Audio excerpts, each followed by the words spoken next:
in, week out, arguing about the fact that Wales should be allowed to stay in the European Union, it makes you wonder, do these people actually listen to the people who voted for them? And they don't, obviously.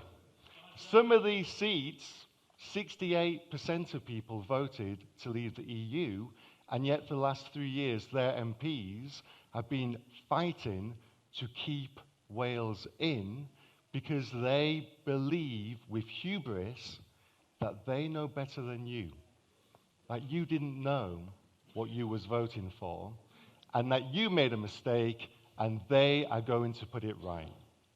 So what we're here to say is that actually there's a huge amount of people in Wales who voted for the Brexit Party in the European elections, and we know that they will vote for the Brexit Party once again in the general election, because this is an opportunity for change. And there's a reason why. The gentleman at the front, you've got that piece of paper which says, change politics for good.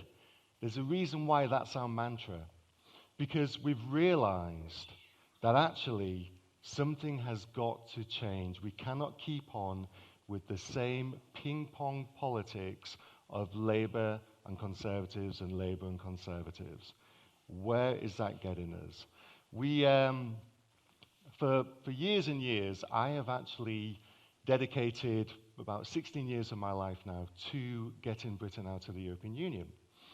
And it started when I saw Nigel on Question Time, and I realized that there was a politician who actually I wanted to hear more from.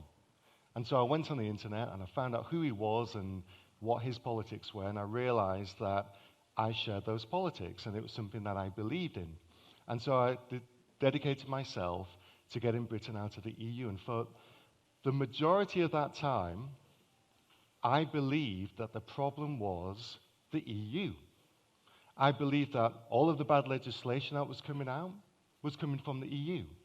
That the loss of sovereignty, that was the EU with their ratchet clauses, one way, one direction, moving our sovereignty nearer to them and further away from Westminster. But after we won the referendum in 2016, something really dawned on me, a realization that actually the problem was much closer to home. The problem wasn't the politicians in Brussels, because you know something, they've never lied about what they wanted. They've never hidden their project from those who wanted to hear or know what they were about. They're quite clear, we want an EU army. We want common taxation. We want a united federal states of Europe. They are quite adamant about what it is that they are about. The problem that we have is that our Westminster rulers are the ones who have been deceiving us for my entire lifetime, 46 years, and even before then. Because they told us, did they not, that there would be no loss of sovereignty. They told us that we would be much, much better off. Our industries, our work, fishing, all of these things which have been absolutely not just decimated, but destroyed by our EU membership. And they are the ones that signed us up to Maastricht, the Lisbon Treaty, tried to get us into the euro, which thank heavens we didn't finally do that because of Black Wednesday. But they are the ones who have been hiding from us the fact that they are not fit to govern. They're incapable of it. They're so afraid of it that they have spent the last 3 years trying to keep us closely aligned or tied into the EU so that they don't have to govern us. Because they've just given that authority, that permission over to Brussels, and they're petrified of it coming back. But what we're saying is, very clearly, we believe in the British people, and we believe that we have men and women who are decent, who are capable, and who are willing to pick up that mantle, to go to Westminster, and to actually govern this nation for the benefit of the British people and not for the benefit of Brussels.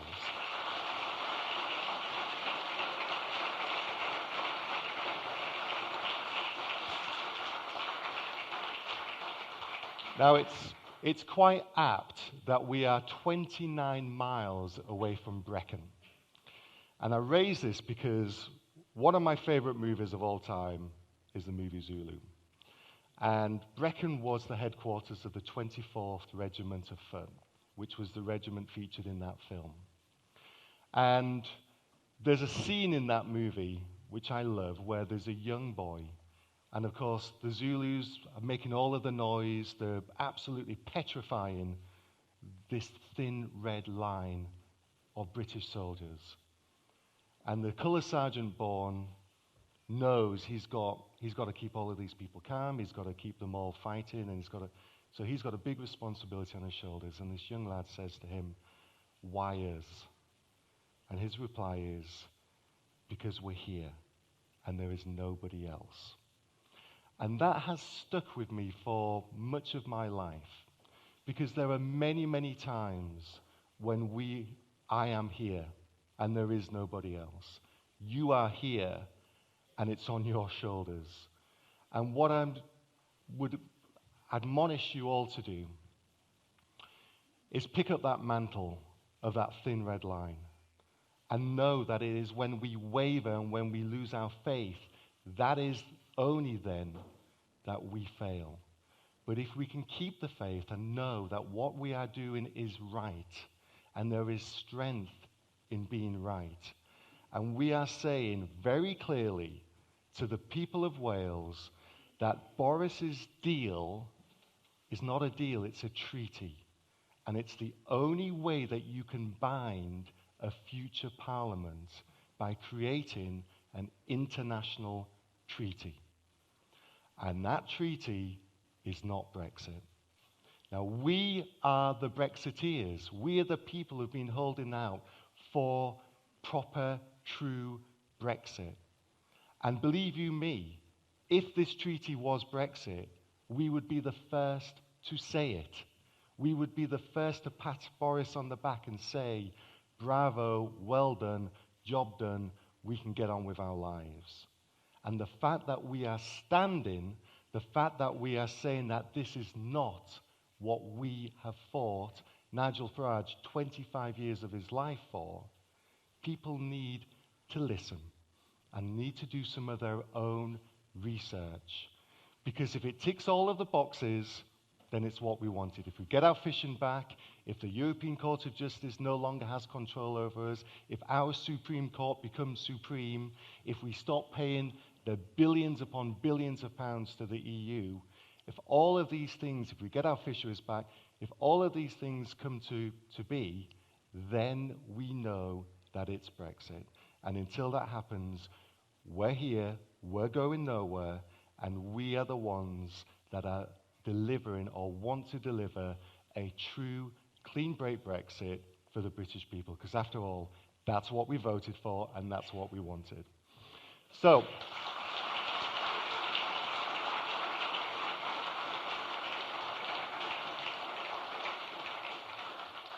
I am very honored to be able to welcome to our humble village hall somebody who is, despite her stature, a political giant.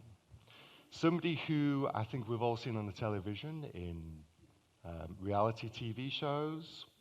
She has been a minister of state.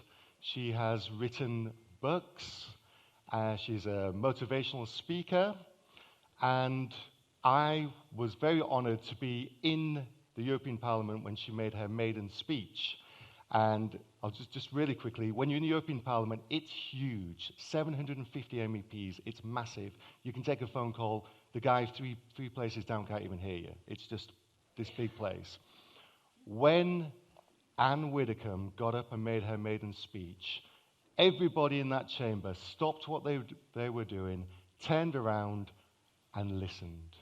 because she has that authority in her voice. So without further ado, I would very much like to welcome to the stage the great Anne Widdecombe. We are in a complete mess. We've got the worst Prime Minister since Anthony Eden. We've got the worst leader of the opposition in the entire history of the Labour Party. And we've got the worst Parliament since Oliver Cromwell. And with that combination, we are actually engaged in the most important international negotiations for 50 years. No, let me finish this sentence, Adam, then over to you.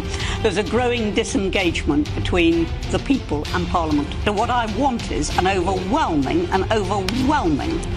Brexit victory on May the 23rd. That's what I want. Please welcome to the stage, Anne Widdecombe.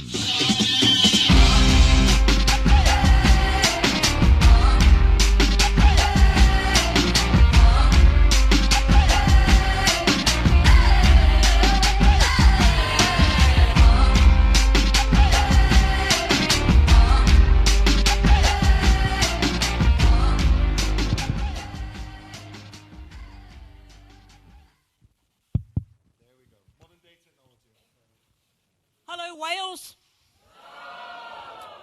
So which way did Wales vote in the referendum? And we haven't left. And that is because you have been comprehensively betrayed by Westminster.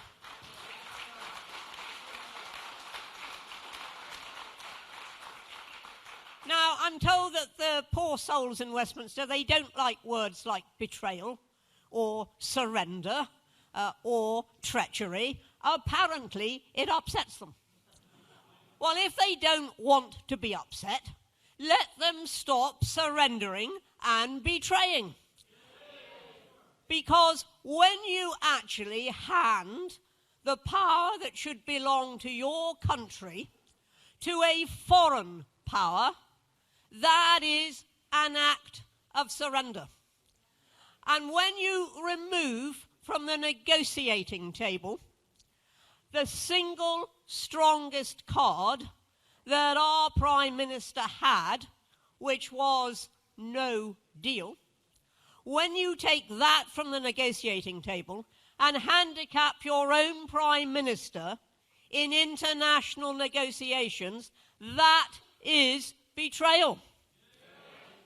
And when you say to the British people, be they in any part of the UK, when you say to them faithfully, we will observe the result of the referendum and we will give it effect, and 3 years later you have not done so, that is a betrayal of the people.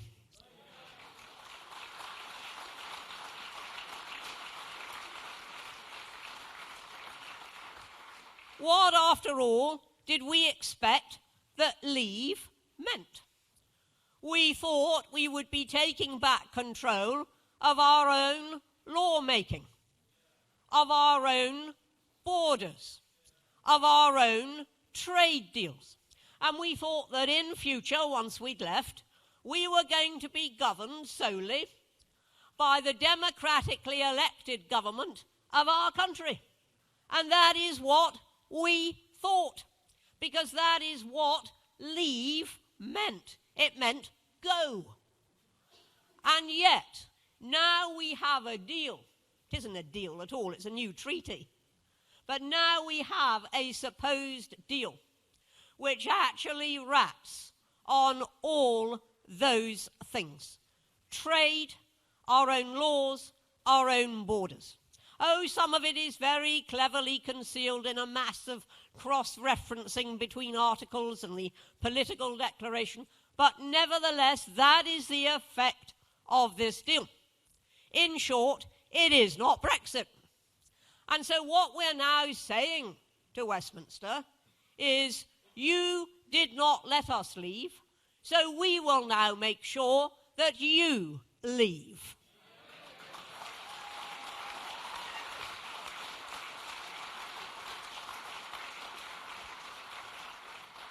And that is why the Brexit Party is going to contest every single seat.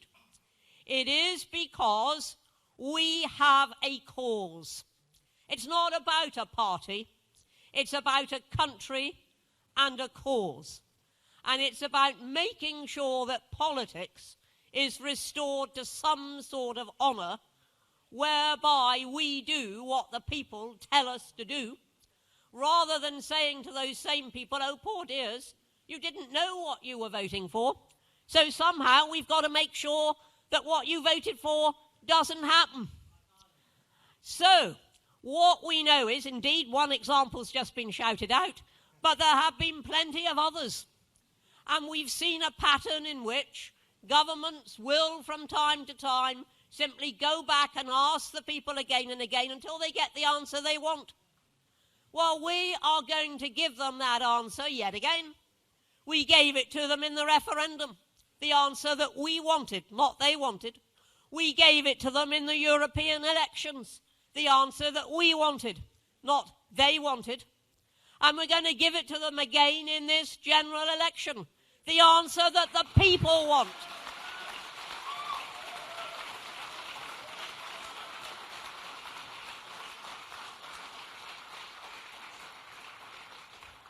One of the biggest dangers of the mess that has been created at Westminster, in which everybody has been putting party before country, or personal opinion before the people's vote, or whatever it might be, but one of the most dangerous consequences of that is that very soon people will say, what is the point of voting? They ask us a question, and then they ignore the answer, because it's not the one they wanted or expected. So why bother? This time we must bother. This time every single person who voted leave in the referendum, every single person who did that, no matter how disillusioned they are, must go out and vote for the Brexit Party, which is a way of voting leave again.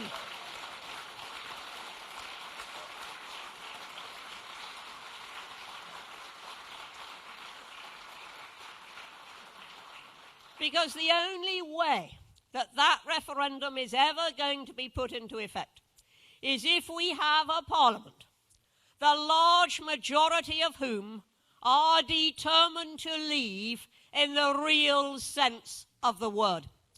And that is why Nigel Farage offered Boris Johnson an electoral pact. And he said, right, because we all know that the Remainers are doing this in various areas, he said, right, we will go into those seats which wouldn't vote Tory if you paid them, and we will do that, and we will secure a Leave majority, not a coalition. We're not some branch of the Conservative Party, not that. But we will deliver a big Leave majority in the House of Commons. And what did Boris say? No. Well, all I can say is he will find that he will be leading the charge of the Light Brigade. It was a very, very arrogant decision, because if he really wants to leave, then he will make sure that leavers have the best chance in this election.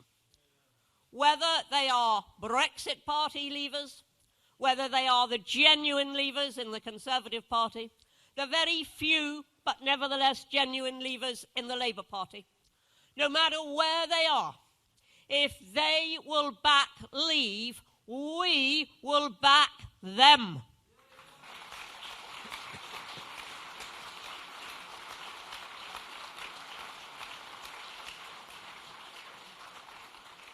Now, I know that there's a great slogan going round which says, vote Brexit, get Corbyn. Don't you believe it? Vote Brexit, get Brexit. That is what this is about.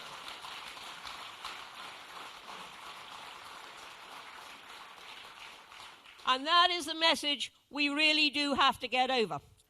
We have to get over that there is only one way of ensuring that Britain leaves.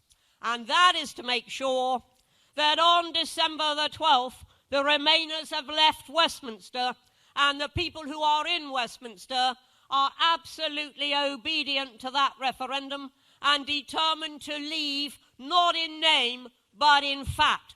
That's what we're about. That's what we've got to work for over the next few weeks, tirelessly work for, because this is our big chance. And if we fail on December the 12th, then it's a recipe for yet more muddle, more confusion, more fudge. We will not fudge. We will deliver. Vote for us, work for us, support us, and tell everybody, if you want Brexit, well, for goodness sake, vote for it. Thank you ever so much.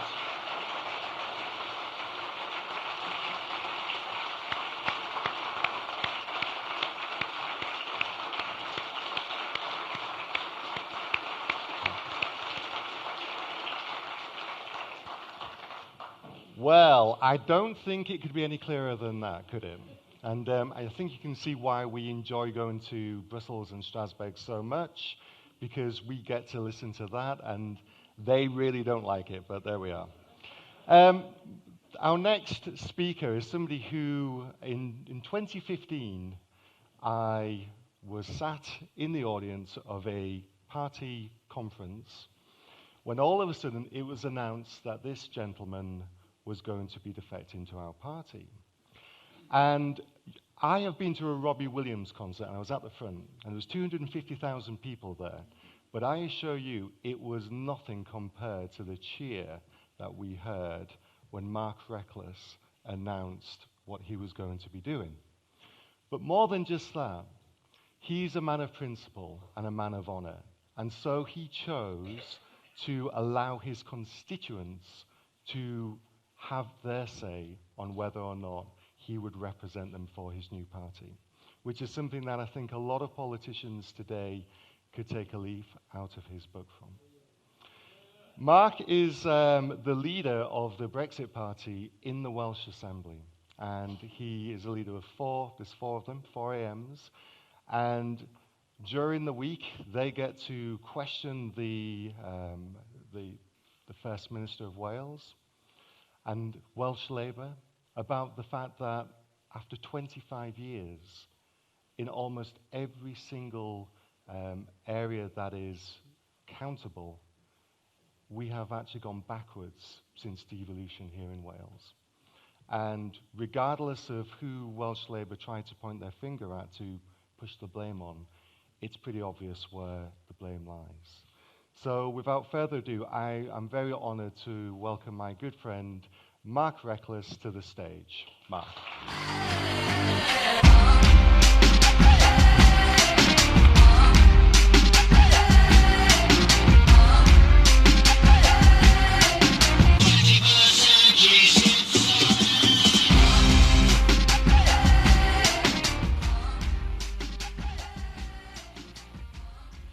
Good morning and welcome. I have heard it said that Nigel Farage enjoys speaking to big venues and huge rallies and all the razzmatazz, and I'm not sure if that's right. It's partly because I've seen just a bit of what Nigel does, and the physical and the mental demands of the quantity and the intensity of the work and campaigning he does are such that I just don't think the word enjoy is one that can apply. I also recall campaigning with Nigel at village halls around Rochester, sort of 5 years ago.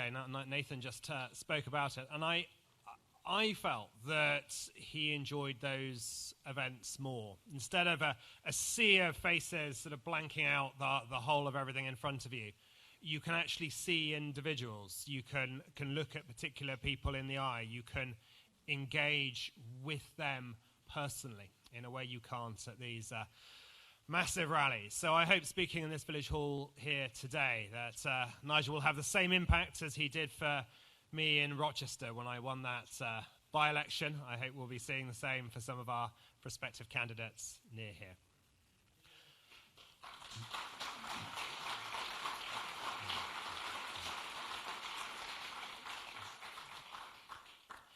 Now, Nigel isn't traversing the country. Anne isn't traversing the country. I should give some credit to the work rate she's been exhibiting to, and Nathan here also, because they're in some way contrary, or they just like sort of taking Boris on, or they think it would be fun to have a fight. They are here because of what is in the withdrawal agreement. Now, in some ways, I give Boris a lot of credit for what I think may have been perhaps the most impressive sort of bait-and-switch operation I have ever seen, because when he talks about this treaty, he tells you that it is better. Well, it is better a bit, but what are you comparing it to? You are comparing it to Theresa May's treaty, effectively a surrender, the type of document a country would only agree when defeated in war, one that would have locked us into the customs union, the whole of the United Kingdom, without being able to leave, without their permission. And the new withdrawal agreement, it doesn't have that bit. So he hails it as this great success. And yes, there is a possibility, perhaps no more than a possibility, that Britain at least might in the future be able to conclude free trade agreements with other countries outside the European Union. But I say might, and I say possibly. And the price is paid by Northern Ireland. Boris told the Unionists that he would never sell them out. He would never put a border down the Irish Sea. But that is exactly what he has done. And he says he was talking to the Northern Ireland manufacturers, I think, last night, and saw a little clip doing the rounds, and he was saying that there would never be checks on exports of goods from Northern Ireland to Britain. Well, that's not what his Northern Ireland secretary said when he addressed a select committee, or at least it's not what he said after he was pulled up by one of his civil servants and reversed what he'd said before. And we told there has to be a form filled out every time anyone exports goods from Northern Ireland to Britain. And I'm not quite sure why it is the case. There is a clause in the withdrawal agreement that disapplies the European Union's customs code on that trade. And if, as he says, Northern Ireland stays part of the United Kingdom's customs territory, then I see no reason why the WTO rules require that. But that is what he said, that's what the government's saying, the civil service claim. And it's almost like they were still working for Theresa May, that actually they were using the negotiations to try and lock us into the European structures, because that's what they wanted. And they were trying to say Brexit means Brexit, but actually giving us a Brexit in name only. So I say possibly we might get a trade deal, but there are huge uncertainties about that. And the main reason is the sequencing. We, or the United Kingdom through its government, have chosen to give the European Union everything that it wants before the European Union gives us anything of what we want. We give them all this money, we sign up to their withdrawal agreement, but we get nothing in terms of our trade from that. Now, some people in the Conservative Party, the Spartans they call themselves, say that, oh, well, we may not be leaving with a clean break now, but we could at the end of next year. But actually, I think that is relatively unlikely, because it is a lot more attractive to leave with a clean break now than it will be then. Because if we sign this withdrawal agreement, we will have committed to pay the £39 billion plus. We will have committed to all the other things we don't like in this withdrawal agreement as a matter of international law. So having done that, is it really likely that we would then walk away without a deal in the second part? I would question whether it is. And while they have that as their priority, we will be in a very weak negotiating position. If you've already given away all the money, given away what they want, why will they then give you what you want? And it's not just with the European Union, it's with other countries as well, because of what we agreed to. Take just one area. They're called geographic indicators. And what they mean is when something is sold and someone says it's Parma ham, it's only allowed to be made in Parma.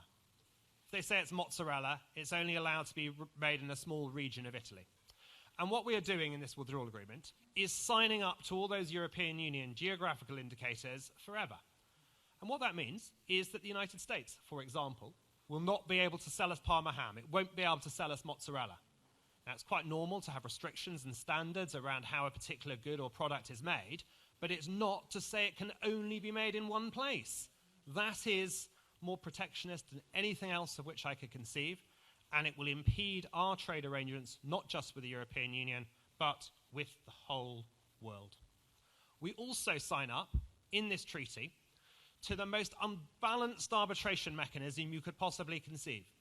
On any matter relating to European Union law, there won't be arbitration. It will just be referred to the European Court of Justice, the Supreme Court of the other contracting party, and they will decide what we have to do. Now, Moldova, Ukraine, countries desperate to get into the European ambit rather than be part of the Russian ambit, they may have signed up to this. But never in an international treaty, except one at the end of a war, have you ever seen such an unbalanced clause. And it won't just be for the withdrawal agreement, or at least what we're told. There is a paragraph in the political declaration that says any future deal we do must have a similar clause in it. That cannot be right. And finally, on this withdrawal agreement, there is a clause called 129.6. And what it says is we must never do anything that conflicts or impedes with the European Union's foreign policy actions. Now, Nigel said that, we've said that, and some people, retweeted by Steve Baker and other leading conservatives, have said that's not true. That only applies to the transition period. But I actually asked I've got an intern in my office at the Assembly, and she's studying politics and law at Cardiff University, and I sent her away and I said, don't look at anything anyone else says, just look just at that withdrawal agreement. Does this clause apply just for the transition period or forever? And she looked at it, and the five above, 1291, 2, 3, 4, 5, every one of those says only for the transition period. This one, 129.6, it doesn't have any such qualifying clause. For a lawyer, that implies it carries on forever. And it's those aspects of the withdrawal agreement that are unacceptable. If I'm wrong on this, Boris, put out some evidence to show us that. If it's not going to be the case, tell people why it's not going to be the case. But when I look at this, I am worried. And I'm also worried about the money. I say 39 billion, but actually it's what the European Court of Justice will decide. They get to interpret exactly how it's worked out. The overall cost, we had that number, it was controversial, 350 million a week. It's now 390 million a week. We get some of that back, they tell us how to spend it. But what does that mean just for one constituency, for Torvine or Monmouth or Blaenau Gwent? It means, if you multiply that by 52 weeks in a year and divide by 650 constituencies, it means £30 million every year just from one constituency to the European Union. It's got to stop. We've got to get out. Vote Brexit.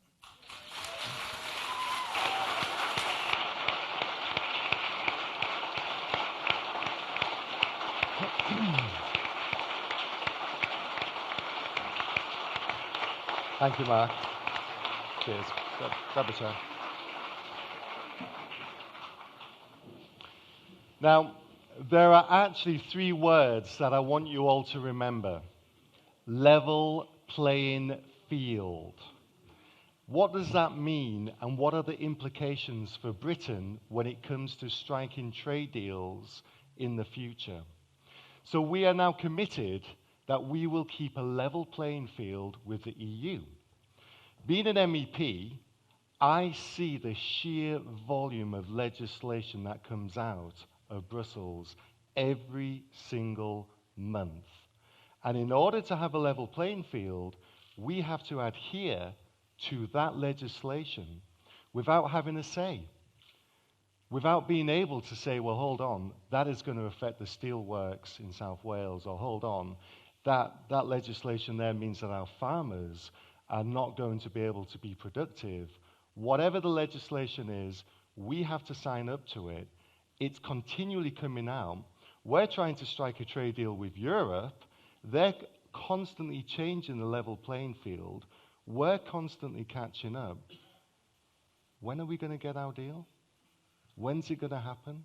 How are we going to be able to strike a trade deal with India or with China or with New Zealand or America when we constantly have to adhere to European standards and we are therefore no longer able to set our own standards of what we want for the benefit of our tradespeople? So remember that as well, because it's very important. They are making sure that we are stuck within the EU in all but name. Now then, many people have asked me over the last few days, are we standing candidates in every single seat in Wales? And the answer to that is absolutely yes. We have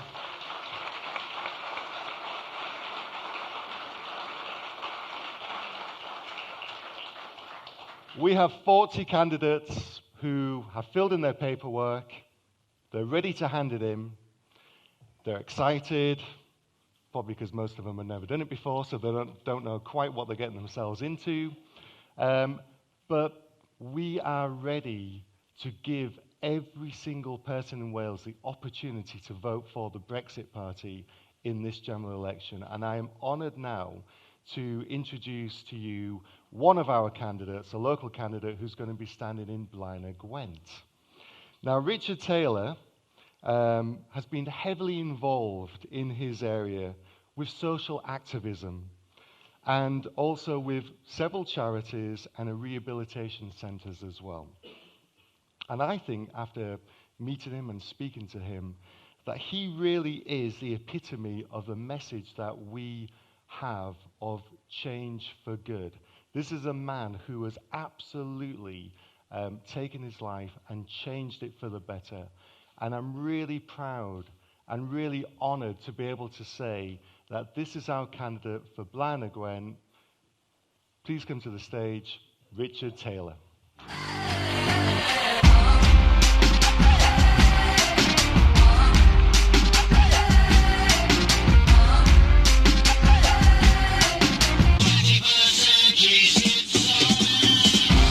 Firstly, I want to say it's an absolute honour to have Nigel here in Wales. Croeso I Gymru. Would you agree with me? It's good to have... Thank you for coming. Now, I'm a passionate Welshman, and they've given me 5 minutes, so I will honour the 5 minutes for the simple reason we have Nigel Farage speaking after me, who has a lot more to say than I do, I'm sure. Well, the reason why I got involved in politics is quite simple. I voted, like many of you, in 2016 to leave the EU. And I saw a bunch of politicians, especially here in Wales, the Labour politicians, who went against the vote of the constituencies which they represent. We voted to leave in Wales. And we have politicians. Don't clap, you take up my time. And we have politicians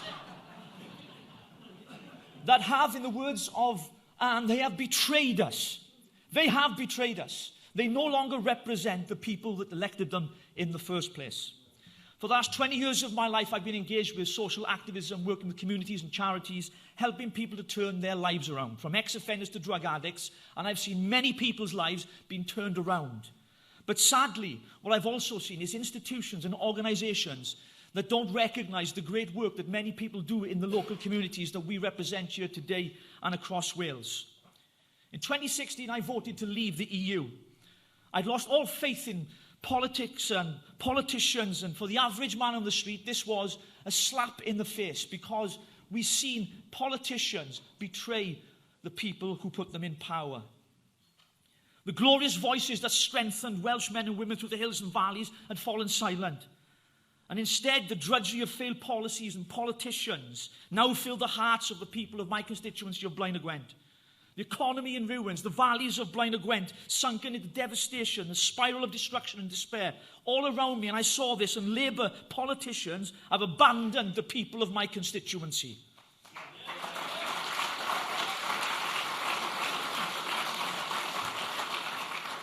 But ladies and gentlemen, there was one voice that has championed the cause for over 25 years that I kept hearing constantly, and that voice was Mr. Nigel Farage. The more I listened to him, the more I realised this man gets it. This man is one of us. Working class, ordinary people can understand a politician. Isn't that a miracle? He gets it. And I heard him speak, and I thought, this man understands what is going on in our country more than any other politician that I've ever listened to as a 44-year-old man. I knew that I needed to get on board.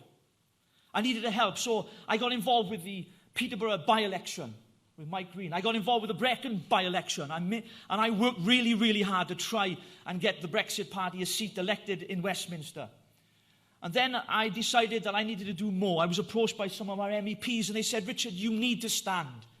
I'm happy campaigning behind the scenes. They said, no, you need to stand. You understand the people of your constituency better than anybody else. And so I did.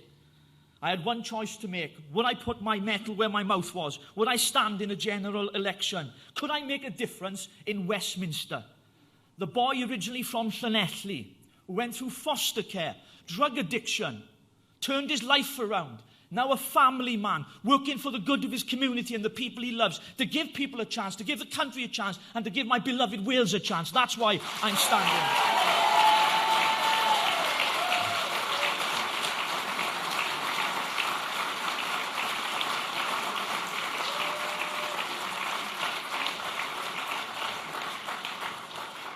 Welsh Labour have forgotten the people of Wales. They forget that they work for the people, and we want what we voted for in the first place. I believe in the Brexit Party, ladies and gentlemen. I believe in everyone standing up in their communities. I believe in a bigger, better and brighter Wales and Britain. I believe in all of those things because I believe in us. I believe in the people of Wales. I believe that we can change politics for good. And I believe that we will give the valleys a voice again. Thank you very much. Well done. Absolutely well done. Good man. Sit down there.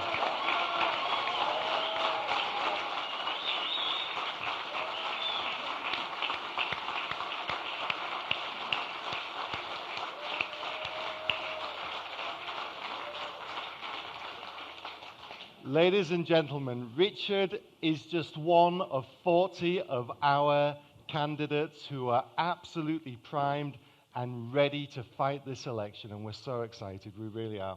Welcome on the team, Richard. So here we go, the moment that you've waited for, the reason why you actually came. Without further ado, there's a man who, there's no point as introducing because you all know him.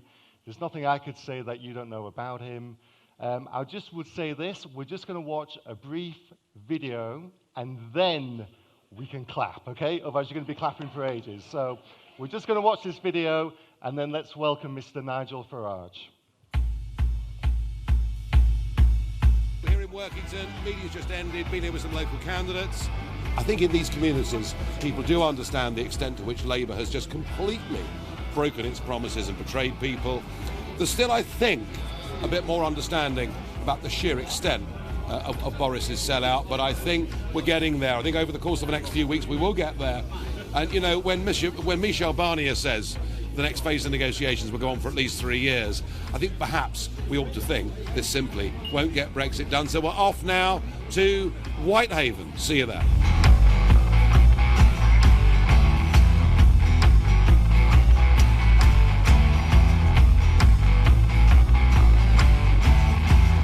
Copeland constituency, and as you can see, lots of yachts, lots of pleasure boats, very few commercial fishing boats. Why? The industry up here has been destroyed by the common fisheries policy.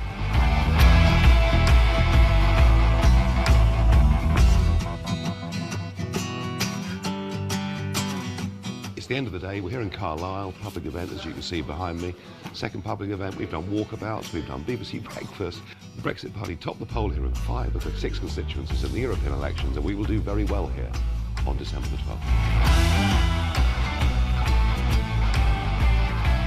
Welcome to the stage, Nigel Farage.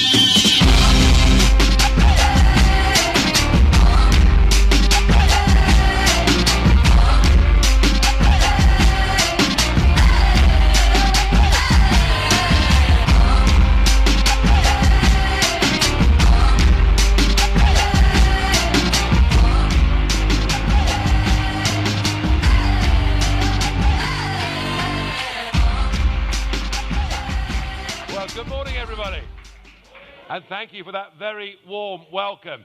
It's great to be back in Wales. Got very happy memories of coming here earlier this year.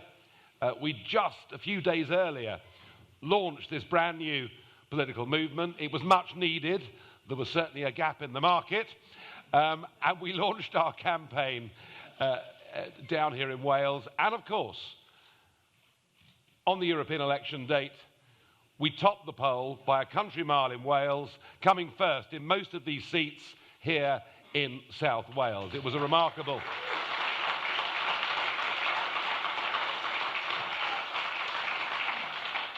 It was a pretty remarkable achievement in the space of just 6 weeks. Now, since then, we've had some big political changes.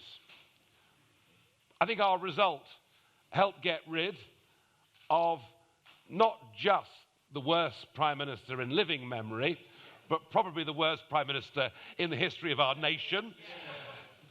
And into that space, of course, bounded, full of optimism, full of energy, Boris Johnson. And I'd be the first to say he did inherit a very difficult position. But he's now fighting this election, telling us that he'll get Brexit done. Well, I'll talk a bit more about that in a few moments. But I'm very struck at something the commentators don't seem to understand. They didn't understand it back in 2015 when I led UKIP, and they still don't get the point. There seems to be this very lazy assumption in our national media that Brexiteers are all actually Conservatives, that Brexiteers are all on the centre right of politics, and it is a fundamental misunderstanding. There were 5 million people that voted Brexit and then voted Labour in the 2017 general election.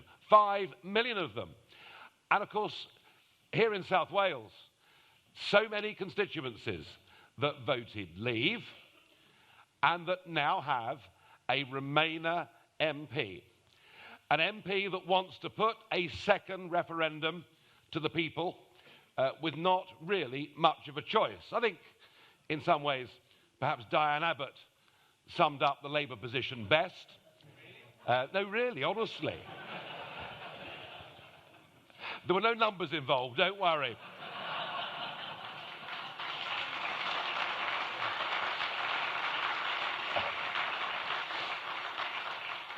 But there she was on Question Time the other week, and Labour are going to win the election, negotiate a new deal, put that deal against Remain to the British public in a referendum, and then campaign against the deal that they've negotiated. I mean, you couldn't actually make this stuff up.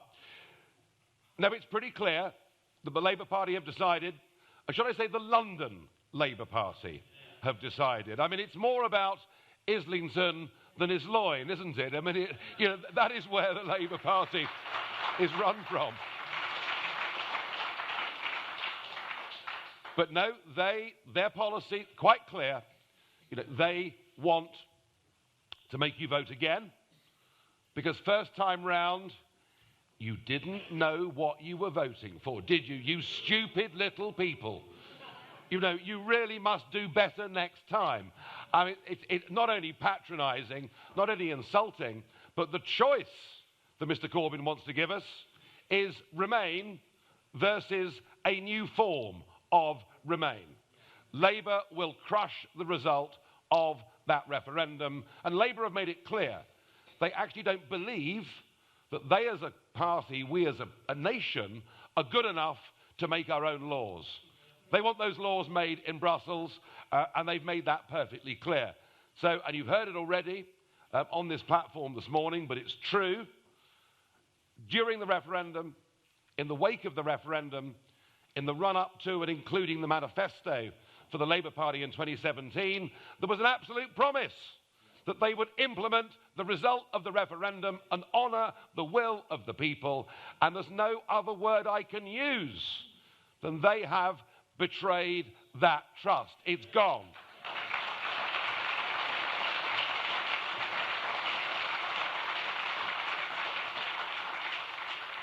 Now, of course, there's much talk about the Remain alliance, which perhaps in Wales is more significant than it is in any other part of the United Kingdom. The Greens, Plaid, and the Liberal Democrats basically fighting together on a revoke ticket. I mean, amazing, isn't it?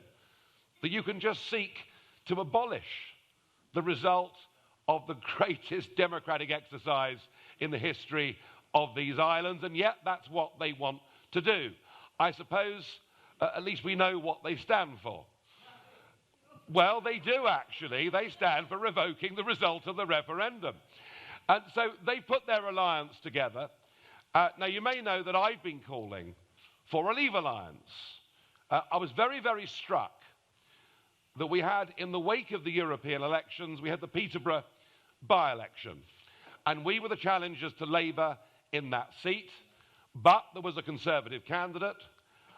And, of course, the Remain Labour candidate won. And indeed, shortly after that, in Brecon and Radnor, there was another by-election in which it turned out that the Conservatives were the challengers to Liberal Democrats, but we also stood, got a significant number of votes, and guess what? The Remainer Lib Dem won. 2 consecutive by-elections, won by Remainers, because there had been no sensible working accommodation between people who say that they're on the Leave side. So I've been calling for this Leave alliance, calling for Conservatives if they're on the right track. I'll come back to that, but calling for Conservatives if they're on the right track, the Brexit Party, and some quite senior Labour figures who would want to be part of this. If that Leave alliance was put to the country, it would win a very big majority. And it's not, let me just make this clear. You can read in the newspapers that somehow I'm trying to split the vote. I'm not trying to split the vote. It's the Conservative Party who do not want to come to any accommodation, who want to put their own interest, the party interest, over what I think is the national interest. But I'm going to go on trying for a few more days and make the point that in Torfaen and other constituencies here in South Wales, the Conservatives haven't won for 100 years. And they are not going to win here on December the 12th. There is no chance of them winning.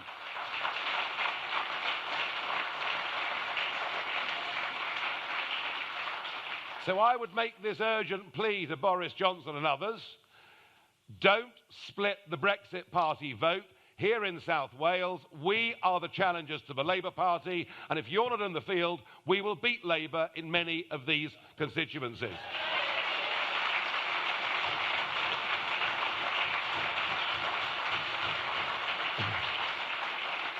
But it does need a bit of movement on policy from Boris Johnson. All right, he inherited a difficult position. The clock was running down to the 31st of October. He wanted to get rid of the backstop.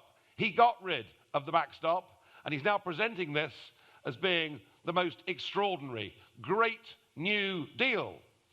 Well, on examination, and I know Mark has been through some of the detail, it is not a great new deal. It's Theresa May's bad old treaty. And the claim, get Brexit done, well, it's tempting, isn't it? Because we're all pretty hacked off, aren't we, after 3 years, that this has not been delivered. So it's a really good slogan until you examine the fact that actually, if he wins a majority on this ticket, ratifies the treaty, all we do is go straight into 3 more agonizing years of negotiations. And our hands are already tied in those negotiations, made clear in the documents that to get a trade deal with the EU, we have to have regulatory alignment, even in areas like taxation. We have to accept the principles of the common fisheries policy, continue, and I could go on with a long list. Our hands will be tied. It's very unlikely we'll be free to strike deals with the rest of the world. In fact, I was talking to an American friend of mine the other day about this, and he told LBC Radio that he thought it was extremely unlikely there'd be a trade deal between the UK and the US if we continue down this route. So I would say this to Boris Johnson. If you really believe that for the course of the next 5 weeks you can get away with telling the British public that this gets Brexit done, I think you're in for a bit of a surprise. It's rather like, to me, it's rather like a second-hand car salesman. So we'll have a look at this. It's a nice little runner. And it's got a really shiny bonnet that's just been polished up the day before. And you think the price looks all right. And you say, can I have a look under the bonnet, please? No, there's no time for that, Governor. You know, you've got to buy it now or someone else will take it. And that's what Boris did. You know, late on that Thursday evening in Brussels, he agreed to these documents. He then had the first Saturday sitting of Parliament for 37 years because he wanted to rush it through before anybody had actually read it, anybody had actually absorbed it. I spoke to MPs, friends of mine, who said, oh, isn't it marvellous? I said, well, have you read it? Well, we haven't had time yet to read it, but, you know, we've been briefed that it's a very good deal. Well, I have to say, I'm beginning to wonder whether the Prime Minister has read it. No, I really mean that, because he's given wholly inaccurate answers in the House of Commons on what it means for Northern Irish exporters selling goods into the rest of the United Kingdom. Amazing, isn't it? There he was at the DUP conference just a year ago, declaring his love for the Union and saying that no British Prime Minister would put a border down the Irish Sea, and yet that's exactly what he's done. So he got that answer wrong. He was then asked a question about fishing. He gave an answer that was completely and utterly wrong, and I'm wondering whether he's actually read it. So I put this challenge out today. If you really believe that this is a great new deal, or as you said in the last couple of days, a fantastic deal, if you really are trying to tell the British public this gets Brexit done, let's have a civilised head-to-head debate on what this EU treaty means.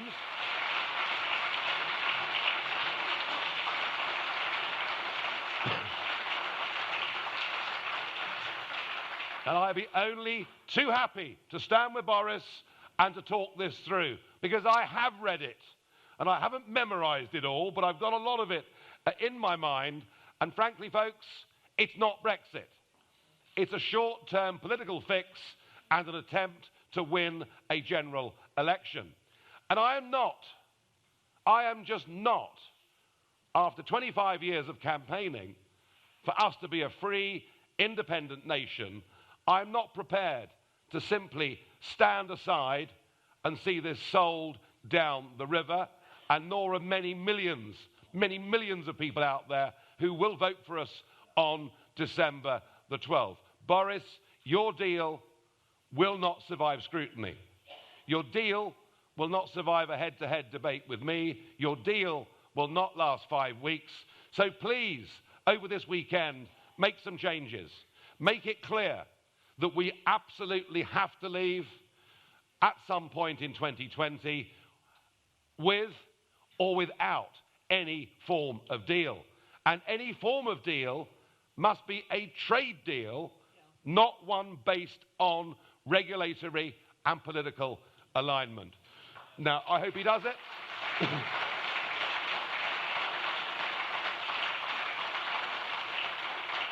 I sincerely hope that he does it.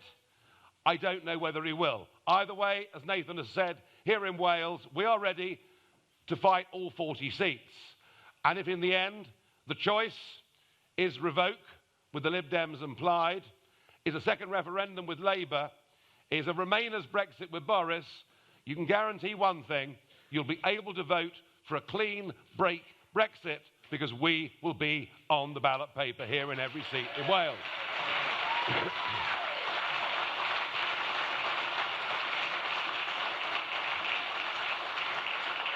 There are so many other things we should be talking about. You know, we really should be talking about jobs and the economy.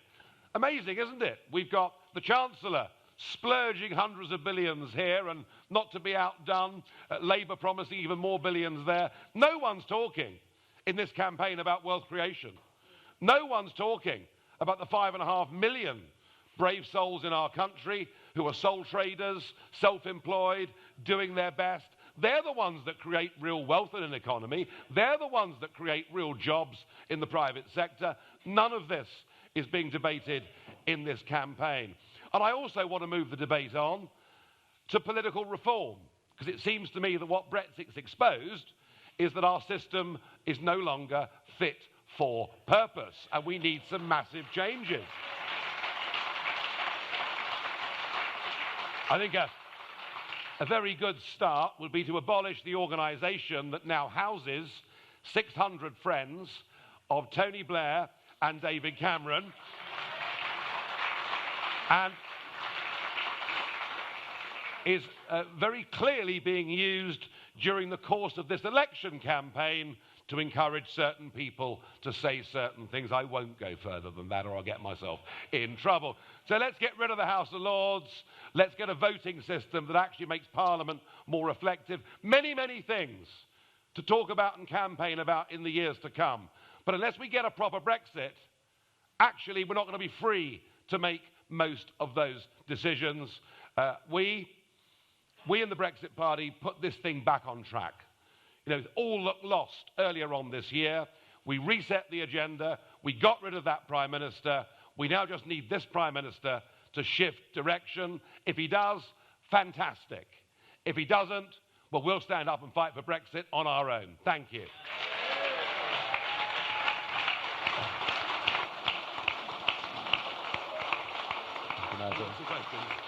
Sorry? Thank you. Yeah.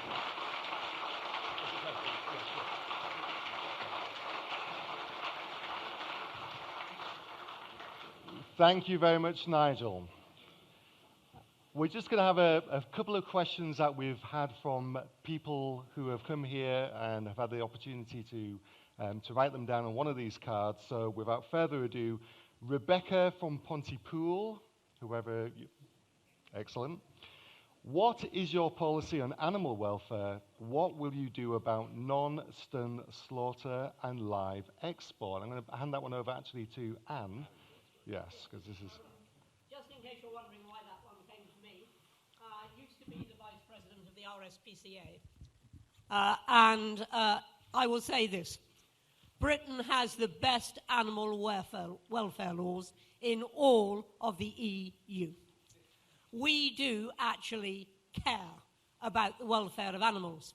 But I was asked specifically about live exports. We can deal with that after we leave the EU and are no longer bound by their laws and their rules. And then we can determine whether or not we export anything live or not. And we can determine also the conditions under which it's done if it is. So leave the EU, and our animal friends will be very grateful. Thank you.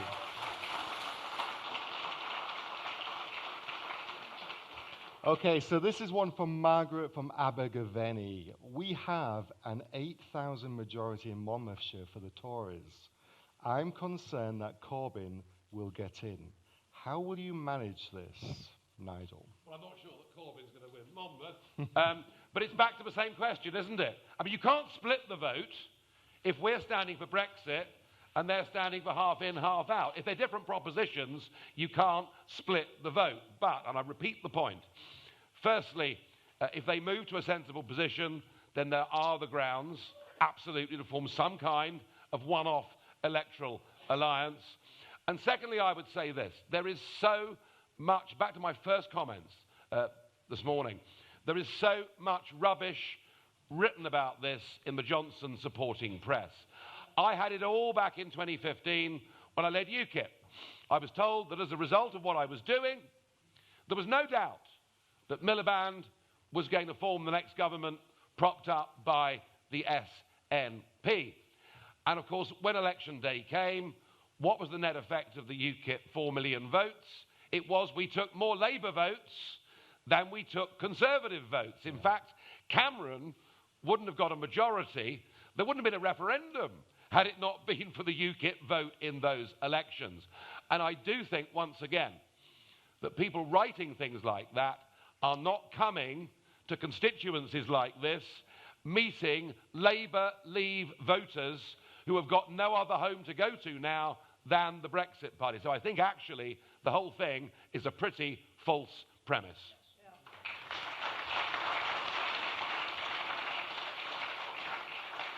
Okay, we've got one from Andrea. It says, by not standing as a candidate, will Nigel not lose support? Well, I don't know. I mean, it's a very, very good question, isn't it?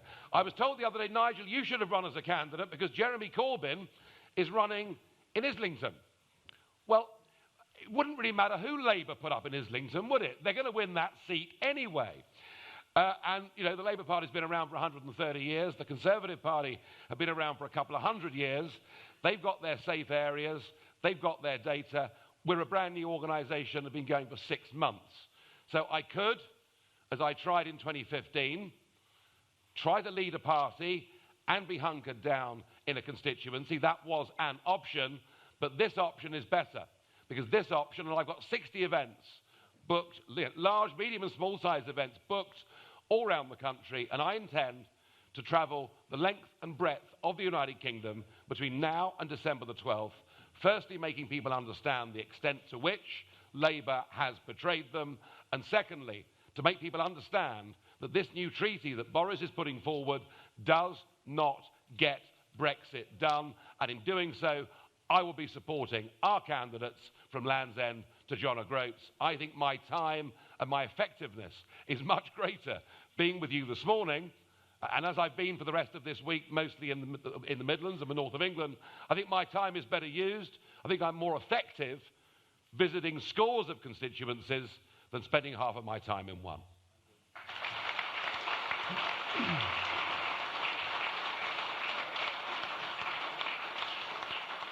Thank you, and I'd very much like to thank Nigel on behalf of all of the candidates in Wales for him coming here, and I know that he will come again. I'll be back, absolutely. Don't worry.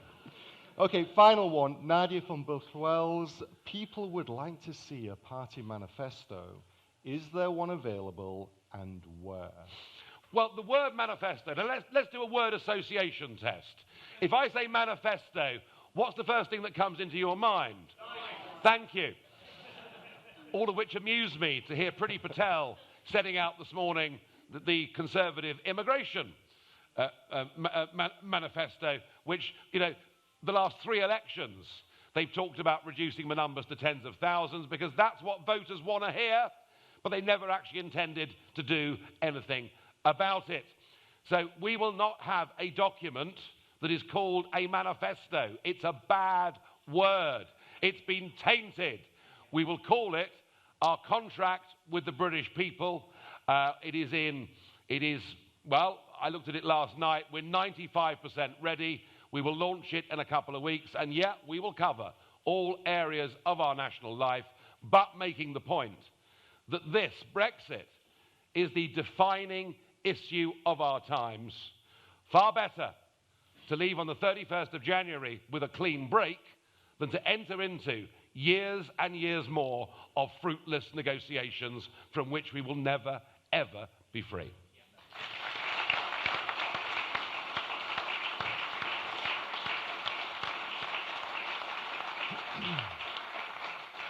Thank you very much, Nigel. Thank you for coming to Wales and taking the time out from her own campaign to come here to help us, from Mark and from Richard. And a big thank you to each of you for coming here, for being a part of history, because whether you realize it or not, we are living history right now. We are making it.